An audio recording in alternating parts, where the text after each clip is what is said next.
Welcome you. Today on the deep dive, we're jumping into something that's moving really fast and honestly holds a lot of keys to our future health. Artificial intelligence in healthcare quality. Yeah, exactly. Think of this as your kind of quick guide to getting up to speed on how AI is actually showing up in clinics, in hospitals, all aiming to make our care better. That's a great way to put it.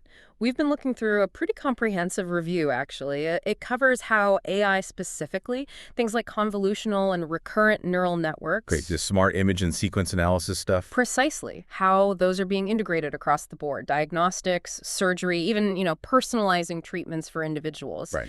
So our aim today is basically to cut through that complexity, give you the essentials on how AI is really reshaping things, some surprising ways it's already doing better than older methods, and also, crucially, the challenges that still need tackling. Okay, let's dive right in. Some of the things that jumped out at me were pretty startling, like making sure scanning equipment is working right. AI hit, what, 91.56% accuracy finding faults? Yeah, that number really stands out. When you compare that to just, regular manual checks, Yeah. well, AI is clearly way ahead in keeping things running properly. Absolutely. And that 91.56%, it's not just a statistic, right? It potentially means hospitals avoid costly breakdowns. And more critically, ensures the diagnostic machines are reliable. So less risk of missing something important for a patient. And it goes deeper than the standard checks, doesn't it? Like those daily checks hospitals do. It does. While those daily quality assurance checks are standard practice, they can sometimes miss the more huddle issues, the ACR QA Phantom, the standard tool they use. It has its limitations. Right. So this AI approach, it offers the potential for much more sensitive, maybe even real-time monitoring, catching problems way earlier. Preventing misdiagnoses down the line. Okay, and speaking of catching things, endoscopy, the camera scopes. The ability to spot lesions apparently jumped from just 2.3% up to 6.1% with AI assistance. Yeah, that's another huge leap. It really is. Think about that difference, 2.3 to 6.1%.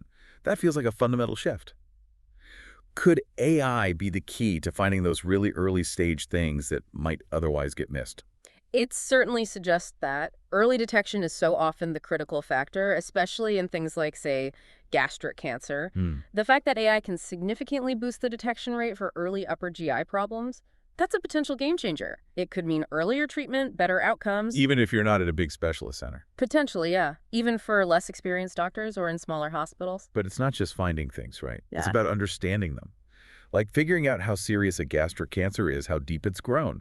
AI apparently beat human endoscopists by, 17.25% in accuracy, reaching 89.16%. That's right, 89.16%. And that 17.25% difference is substantial. It really is. Knowing accurately how far a cancer has invaded, Yeah. that's absolutely crucial for deciding on the right treatment path.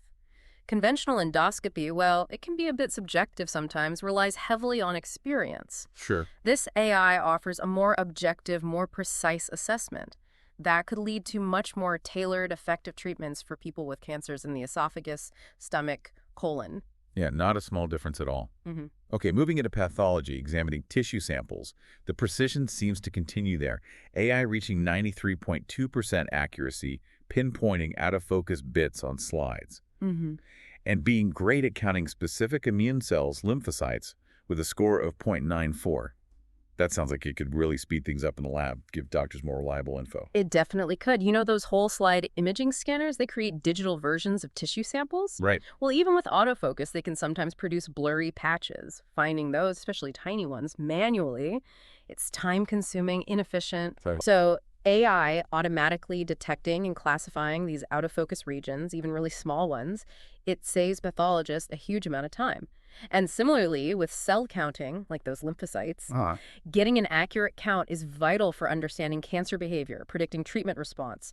AI offers a more consistent, faster way than someone counting manually. Makes sense. And then even in the operating room, AI is making its mark there too.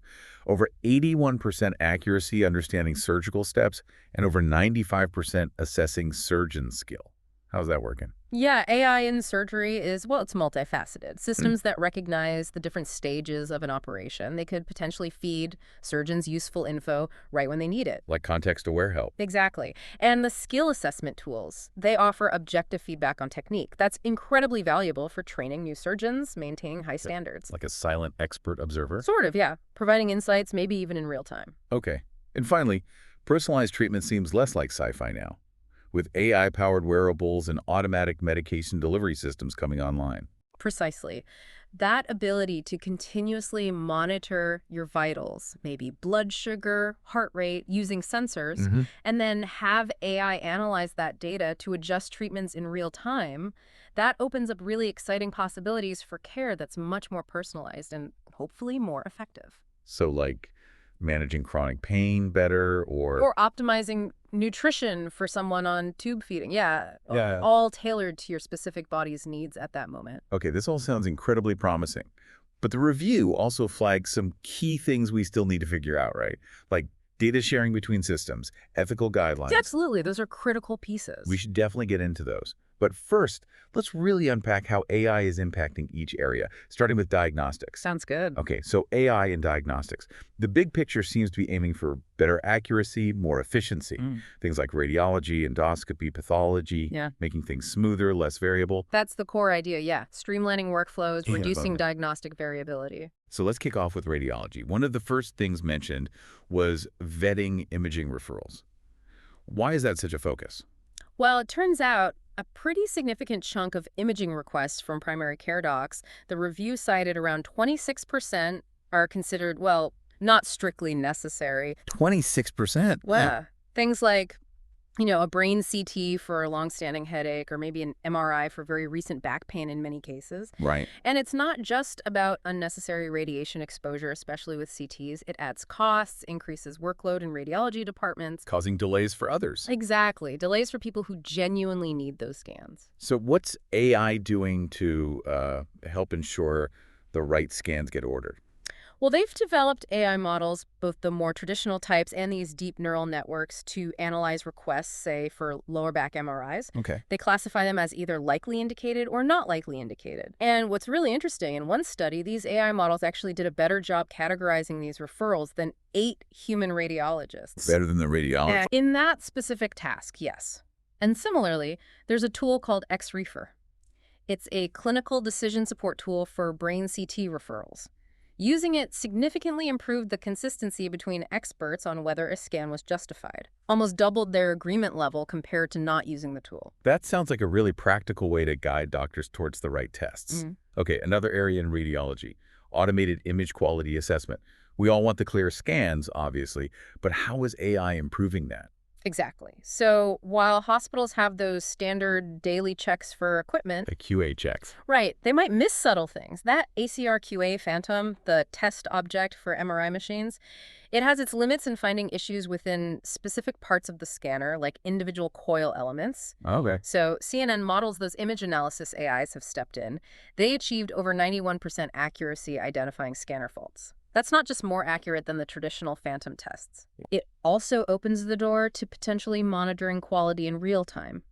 Plus, other AI types, like support vector machines, are being used to automatically grade the quality of the phantom images, reducing subjectivity. Making it more consistent. Exactly. Less subjective, more repeatable. And it's not just about the machines, is it? The quality of the actual patient images can vary too. That's a really key point. Some quality issues are obvious, right? Like if part of the lung is cut off in a chest x-ray. Sure. But others, like slight patient movement during the scan, can be much harder to judge subjectively. Hmm. So AI models are being trained to assess these aspects too, specifically in chest x-rays, looking at things like, is the whole lung visible? Was the patient rotated? Did they take a deep enough breath? And they're accurate. They've shown really impressive accuracy, often with scores A or OCs above 0.70, even over 0.88 for some things, and they give immediate feedback. Helping avoid delays and getting a clear diagnosis. Precisely, minimizing those diagnostic delays. Okay, moving to another really crucial bit of radiology. Automated medical image segmentation. Now, for someone outside the field, what exactly is segmentation and why is AI making waves here? Think of segmentation as precisely outlining specific areas of interest within a medical image. Like drawing around a tumor on an MRI. Exactly like that. It's fundamental for doctors to understand the size, the shape of a problem, maybe plan treatments, track how things change over time. Right. Now, outlining healthy organs can be relatively straightforward, but precisely defining the boundaries of disease tissue, like a cancer, that's much more Just complex. imagine. Current methods often rely on simple measurements, like, the longest diameter of a tumor doesn't really give the full picture. No. But deep learning, that advanced AI, can automatically identify and segment these disease tissues with much greater precision. So giving doctors more information. Much more comprehensive information. Think about applications like measuring how much lung is affected by COVID on a CT scan, accurately outlining brain tumors on MRI, or measuring kidney volume in polycystic kidney disease. Much more detailed. That level of detail sounds incredibly valuable. Now, let's switch to emergency and trauma radiology. Critical situations, time is everything. How's AI helping when the clock is ticking? Yeah, in emergencies, getting the right imaging done quickly can make a huge difference to patient outcomes. Definitely. It can potentially mean avoiding a hospital admission altogether, or shortening the stay, avoiding unnecessary procedures. Having radiologists on site in the ER is vital for quick reads. But with emergency visits increasing, efficiency is absolutely key. So where does AI fit in? This is where machine learning comes in with these e-triage systems. They use AI models, often things like random forests, to predict key outcomes. Like what? Like, how likely is this patient to need critical care? Will they need an immediate procedure? What are the chances of admission? These predictions get combined into an acuity score. That helps prioritize the radiologist's work list, making sure the most critical cases get looked at first. And these systems can adapt. Yeah, what's clever is they can often be adapted to fit the specific protocols and workflows of different hospitals. And beyond just prioritizing, is AI actually helping spot the emergencies in the images? Absolutely. AI is showing remarkable promise there, automatically detecting critical medical emergencies, often ones with high mortality rates. It's like brain bleeds. Exactly. For example, Canon's auto stroke solution has shown very high accuracy, sensitivity, and specificity in spotting intracranial hemorrhages. Impressive. And looking across multiple studies, meta-analyses show similar high accuracy for AI, finding both new brain bleeds and signs of older, smaller bleeds, microbleeds. And other emergencies too. Yes, it extends beyond that. Detecting fractures on plain x-rays, visualizing traumatic bleeding in the abdomen on CT, identifying a specific bowel obstruction in kids called intussusception, even spotting pulmonary embolisms, blood clots in the lungs on CT angiography. Wow, that's a wide range of critical conditions AI seems capable of flagging. Let's shift focus again to another vital diagnostic tool, Yeah. endoscopy. We touched on AI finding lesions earlier, but what else is it bringing to the table here? Right, so endoscopy, especially upper GI endoscopy, looking at the esophagus, stomach, duodenum, it can sometimes miss early gastric cancers. And the detection accuracy can really vary depending on the endoscopist's experience level. Okay. So AI is stepping in to improve detection of both lesions, any abnormal area, and neoplasms, which are growths, potentially cancerous or benign. Like that quality control system we mentioned. Exactly. That intelligent quality control system significantly boosted the detection rate of early upper GI neoplasms. Another AI model diagnosed gastric cancer lesions with very high sensitivity, much faster than a human could review the images. It's like a second pair of eyes. Essentially, yeah. Yeah. Both potentially during the procedure and in reviewing images afterwards, catching things that might otherwise be overlooked. And it's not just finding them, but also understanding how advanced they are, right? Like determining the depth of invasion. Precisely. Knowing how deep a cancer has grown into the wall, esophagus, stomach, colon is vital for choosing the right treatment. Okay. Standard white light endoscopy relies a lot on subjective criteria, experience. Advanced techniques like magnification or endoscopic ultrasound, EUS, help. But EUS isn't always available. Right, it's not universally available, and it has its own limitations, especially telling apart very early gastric cancer stages. So AI is filling a gap. It's showing great potential. One AI model actually outperformed experienced endoscopists in diagnosing esophageal cancer invasion depth and did it way faster. Faster and better. In that study, yes. Another model was more accurate than EUS for identifying non-invasive or superficially invasive colorectal tumors, and that ResNet 50 model for gastric cancer depth, significantly higher accuracy and specificity compared to human endoscopists. That's a really compelling case for AI giving a more precise picture of these cancers. Another interesting point was reducing blind spots during endoscopy. What are those, and how is AI helping ensure a more thorough exam? Yeah, so during an upper endoscopy, it's really crucial to get a good look at the entire stomach to avoid missing early gastric cancer signs.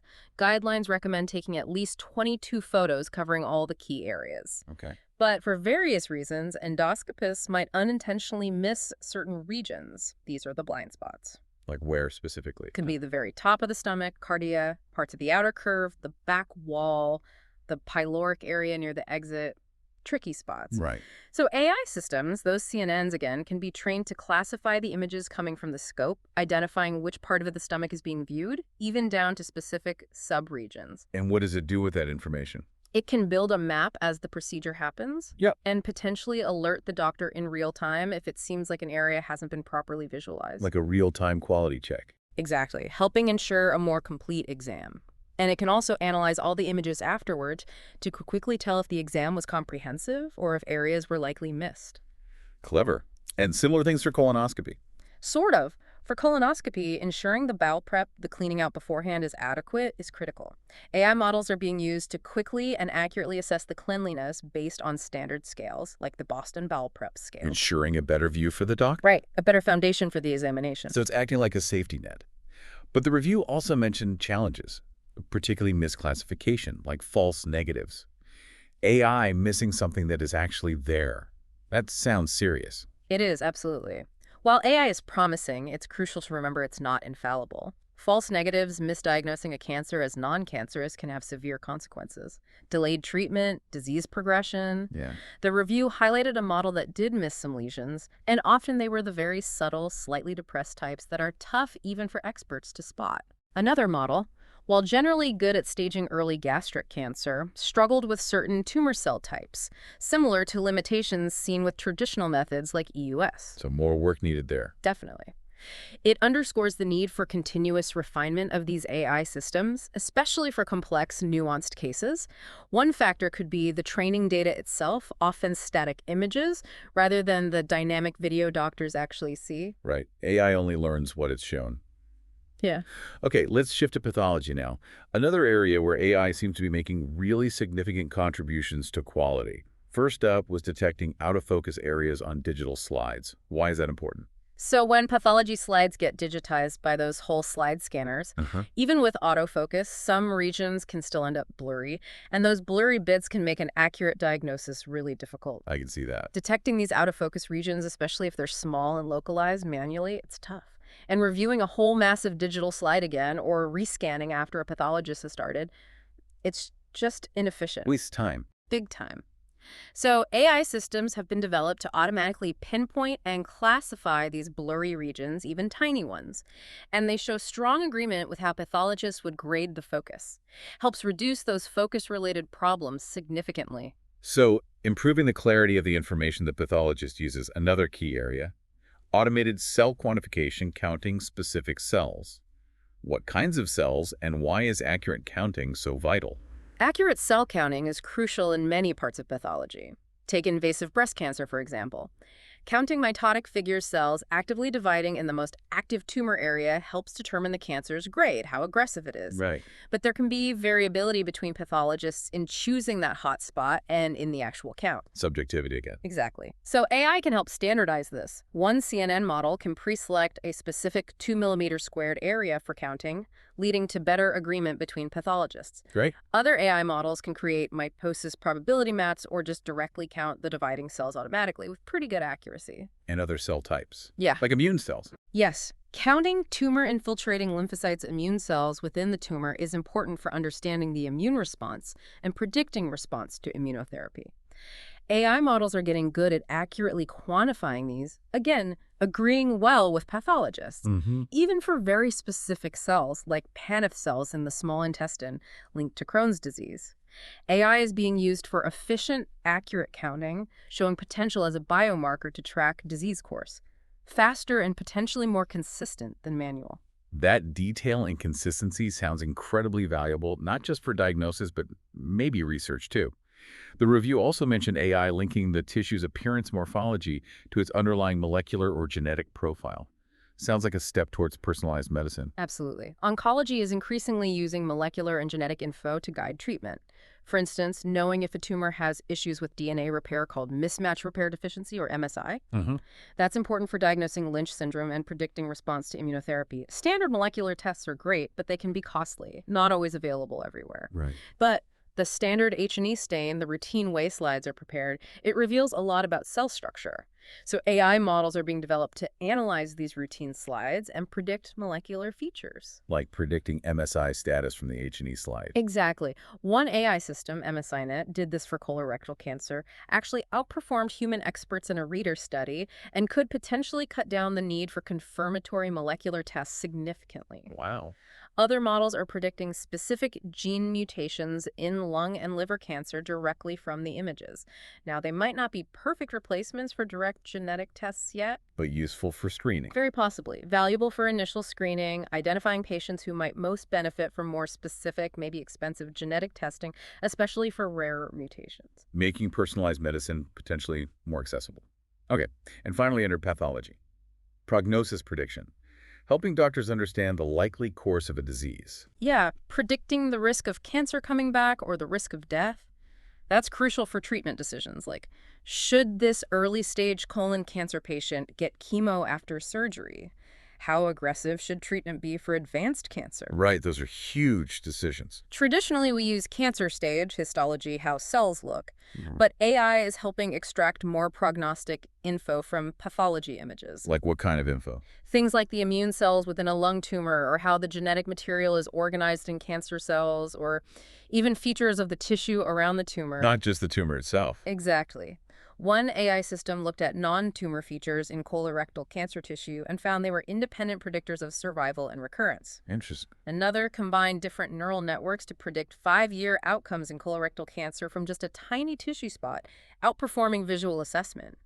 There are models predicting prognosis for HER2 positive breast cancer, liver cancer recurrence after surgery. One particularly broad model, CHIEF, could distinguish longer-term versus shorter-term survival across 7 different cancer types, just using the initial diagnostic images. 7 types. That's impressive. It shows the potential to really refine our predictions and maybe better tailor treatment intensity. It really sounds like AI could transform how we understand and predict disease progression. Yeah.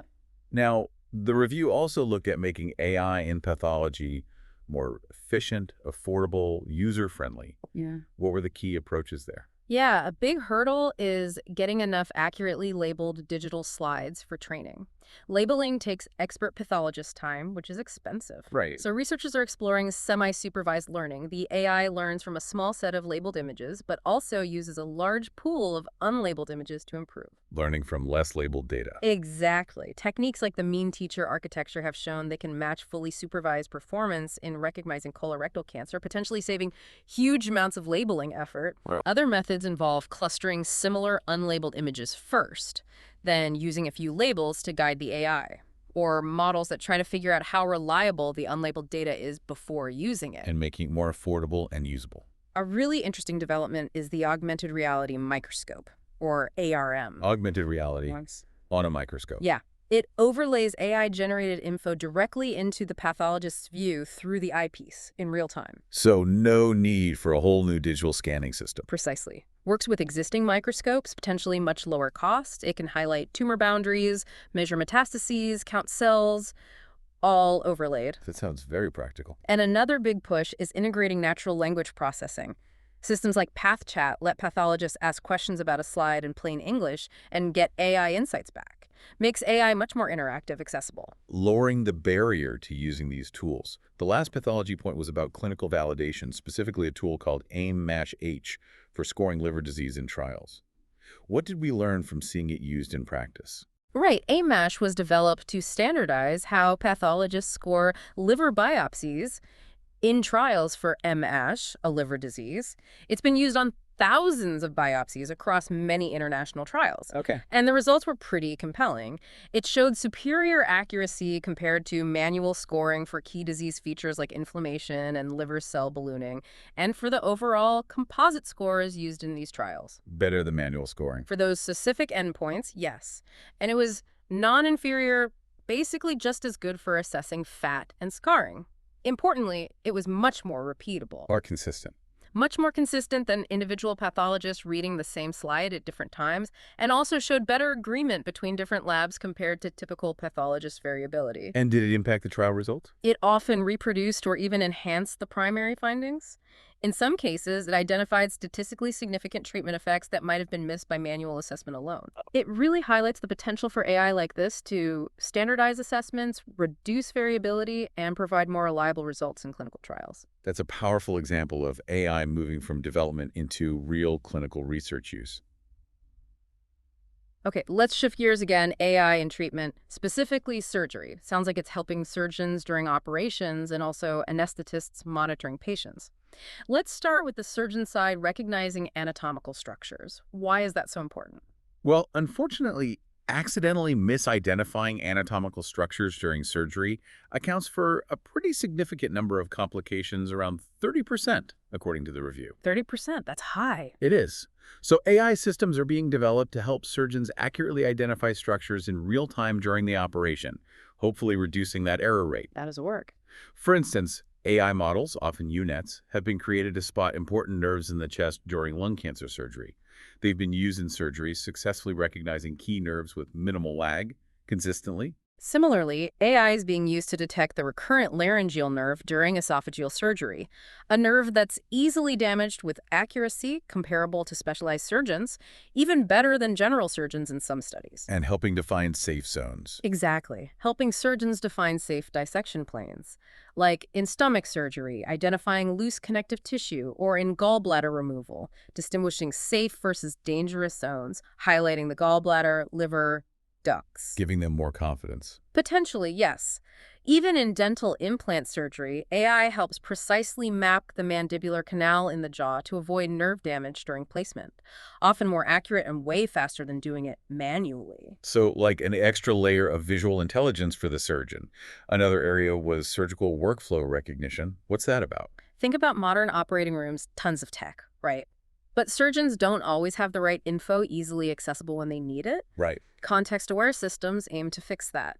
They automatically present relevant info based on the current stage of the operation, reducing the need to manually fiddle with screens or search for data. Okay, makes sense. And specifically in minimally invasive surgery, where the view can be tricky, AI that recognizes surgical phases can also automate the incredibly time-consuming job of manually labeling videos for training purposes. Automating video indexing. Yeah. These AI systems analyze the visual feed, sometimes combined with data from robotic arm movements, to understand the sequence of actions and identify the different steps. And how accurate is it? We're seeing high accuracy, over 80% in classifying phases and actions in things like laparoscopic colorectal surgery, even recognizing steps in complex procedures like transanal TME or endoscopic submucosal dissection, ESD, across different organs, sometimes with real-time potential shown in animal studies. Even with robots involved. Especially with robots. AI is being combined with structured surgical process models, and sophisticated methods are integrating both visual and kinematic movement data from the robot for a really comprehensive understanding of the ongoing surgery. Sounds like it could lead to smoother, maybe safer surgeries, and definitely better training. Speaking of training, AI for surgical skill assessment. How does that work? Yeah, traditionally, assessing surgical skill relies a lot on expert observation. Subjective ratings Right. can be time-consuming, inconsistent. Right. Automated systems offer a more objective, standardized way to evaluate performance. Really important for effective training, especially for learning advanced techniques. So how does AI do it? Often using advanced video analysis, like 3D ConNets, looking at recordings of procedures, or even short snippets. They can distinguish between novice, intermediate, and expert surgeons with really high accuracy, over 95% in some studies, using benchmark datasets like jigsaws. 95%. Wow. Based on short clips. Some models achieve high accuracy even within 1 3-second windows. Opens the door for potential real-time feedback during training. Mm-hmm. We're also seeing AI automatically assess specific tasks, like doing a purse-string suture in Tadimi. The AI's assessment correlates well with human expert scores, how long the task took, and the surgeon's experience level. That objective, data-driven feedback must be incredibly valuable for skill development. Okay, let's move to the anesthetist's side. Monitoring depth of anesthesia, day away. Why is this crucial, and how is AI improving things? Monitoring how deeply a patient is anesthetized is critical, primarily to prevent them being aware during surgery. Definitely want to avoid that. Absolutely. And also to reduce the risk of post-operative cognitive issues, like confusion or delirium, which can sometimes be linked to periods where the brainwave activity is too suppressed. Okay. A common tool is the BIS monitor, using EEG brainwaves, but widespread use can be limited by cost, electrodes, monitors, patents. Right. So researchers are exploring directly analyzing the raw EEG signals with AI for real-time DUA monitoring. Bypassing the BIS index. Essentially, yes. Systems are being developed that extract key EEG features and use machine learning, like neurofuzzy algorithms, to classify anesthesia states with high accuracy, over 90% reported in some studies. Another system, ANASNet, uses a novel EEG index, runs on a simple Raspberry Pi, delivers real-time predictions with low error, potentially faster than BIS, and correlates strongly with BIS values. Are they looking at other signals too? Cheaper ones? Yes, there's research using ECG, heart activity, and PPG, blood flow, like pulse oximetry, as potential low-cost alternatives. Using AI models like CNNs on heat maps of the signals, they've achieved decent accuracy, around 86% with combined signal. Interesting. So maybe DUA monitoring could become more accessible. That's the hope. While still evolving, these AI methods could potentially improve patient safety and recovery by making robust DUA monitoring more widespread. It's remarkable seeing AI applied across so many critical parts of surgery and anesthesia. Now, the review also highlighted some really interesting healthcare applications and devices using AI for personalized treatment. This feels like a very exciting frontier. What are some examples? Yeah, this combination of wearable sensors, implantable devices, and AI is really opening new doors for tailoring treatment to the individual. Yes. These devices can continuously monitor various physiological indicators in real time. That data then feeds into machine learning algorithms that allows for things like, say, objective pain assessment. Moving beyond just asking, how much does it hurt, to using physiological data to help personalize pain management could lead to more consistent, effective relief. And AI adjusting treatment automatically. Exactly. AI-guided drug delivery systems that can automatically tweak dosages based on sensor data, or take-home enteral nutrition tube feeding at home. AI systems are being developed to analyze nutritional status, disease characteristics, and personalize the nutrient delivery. Leading to better outcomes. Potentially, yeah. Better weight management, reduced anemia, even early warnings for malnutrition. And then there are these advanced biointegrated and implantable optoelectronic devices. Sounds futuristic. A bit, but they expand AI's role in continuous monitoring and even delivering therapies like cardiac pacing with minimal discomfort, using closed-loop feedback for consistent care and reducing chances for human error. So AI moving beyond diagnosis and assistance into actually delivering tailored care. But as exciting as all this is, the review spent significant time on the challenges. What are the big hurdles we need to overcome to use AI safely and effectively? Yeah, while the potential is huge, there are definitely critical challenges. One fundamental difference is how humans versus AI think. Humans use context, real-world understanding. AI, well, it processes all the data, even patterns that might be statistically relevant but clinically meaningless to a doctor. Leading to potentially odd decisions. It could, yeah. Decisions based on correlations that don't really make medical sense. And then there's the black box problem. Hard to know why the AI decided something. Exactly.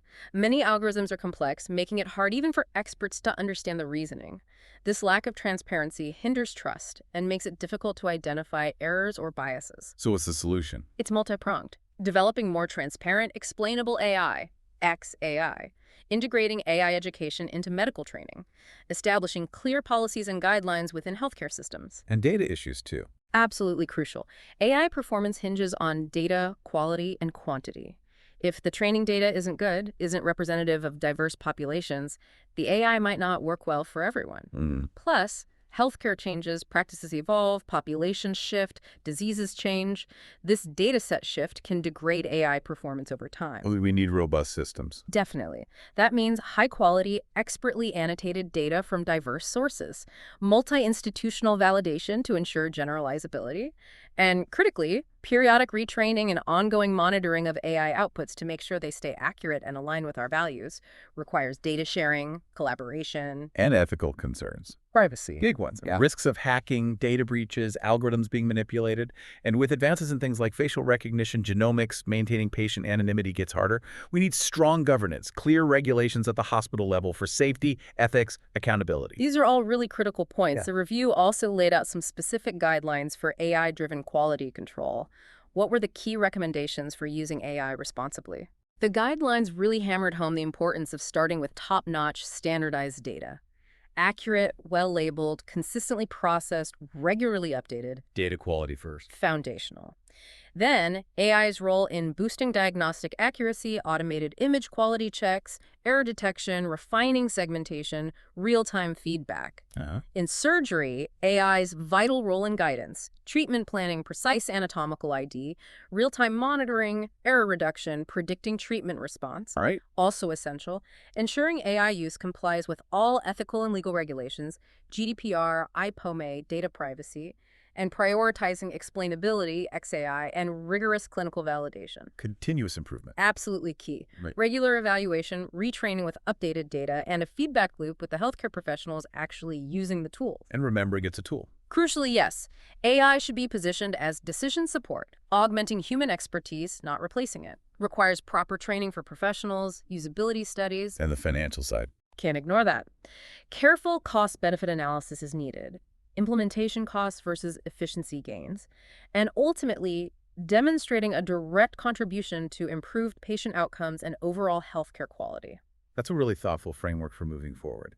So as we wrap up this deep dive, what's the main takeaway message about AI's role in healthcare quality? I think the key message is that AI is undeniably transforming how we approach quality assurance in healthcare across so many critical areas. And in many cases, it's already showing capabilities that genuinely surpass traditional methods. Yeah, it's not just hype anymore. No. From more accurate radiology and pathology diagnoses to boosting early cancer detection and endoscopy, enhancing surgical precision and safety, the potential benefits for patients are just immense. And those specific examples we started with really drive that home, don't they? The scanner fault detection, the lesion detection jump, the cancer invasion accuracy, the pathology and surgical advances, really tangible improvements. Exactly. They make the potential very concrete. However, as we've discussed thoroughly, there are still significant challenges we absolutely need to address. Building trust, navigating ethics, ensuring data quality and fairness, establishing clear rules of the road. Right. Those challenges are real and require careful, ongoing attention.